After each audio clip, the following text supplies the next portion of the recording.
Hi, my name is Tony Garabas, and I would like to go over this sample writing with you and point out some of the pitfalls that you can avoid in the future.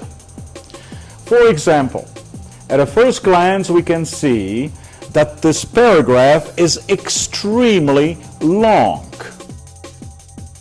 Upon a closer look at this paragraph, we can see that it contains sentences that are very long and separated by commas rather than by periods.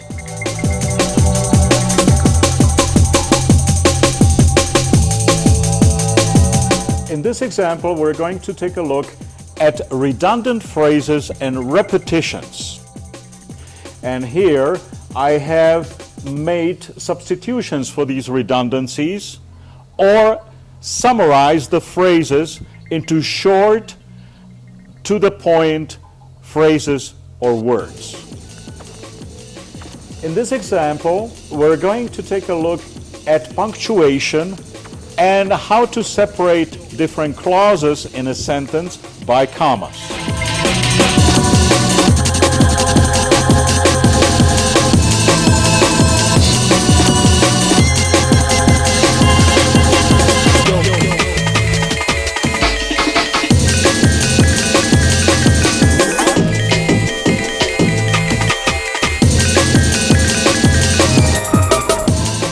In many writings, as for example here, the writer is using you. This you can be changed to a third person, such as a person, he or she, or generally people. Because when we read you, the reader feels like, oh, the person is talking directly to me. But in reality, the writer is talking about a third person.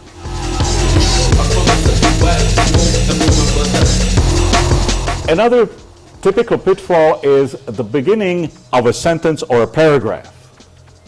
Typically, a student starts writing a sentence, so, or besides. However, we can use connectors such as in addition, moreover, therefore, and many more. Here we have an example of a student using word things. In a formal writing, I would suggest use words such as items, points, anything or some things, not just plain things. In many cases, it is evident that the writer thinks in native language and then writes it in English. So let's take a look at a general, basic structure of a sentence. I call it the skeleton of a sentence. First, the subject, verb, object, caution now because sometimes we can have a sentence without an object, place, and time.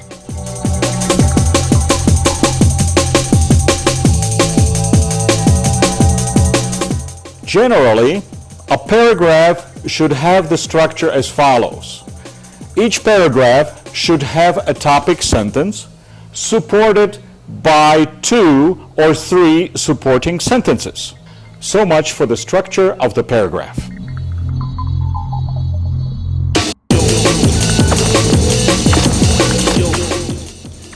Before deciding to write on any kind of a topic, it is important to think about who you are writing to, not just your fellow students or your teacher, but in general. It could be people in other countries.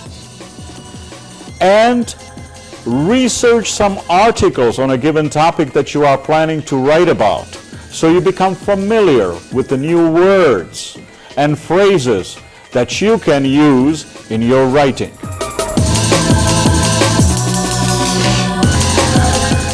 Because many words in English have different meanings depending on the context, you can check how that word is used in different contexts by putting it in Google, or even a whole phrase of words.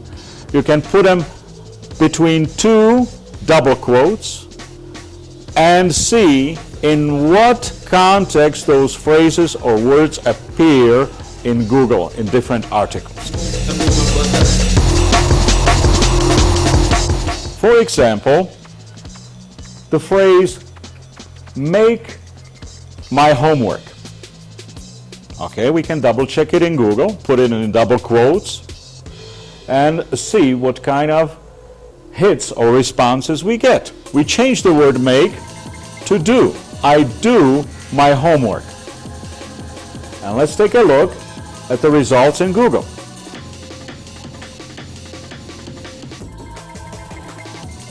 These were just a few examples of helpful hints that I wanted to share with you, and I hope to see you in our next video.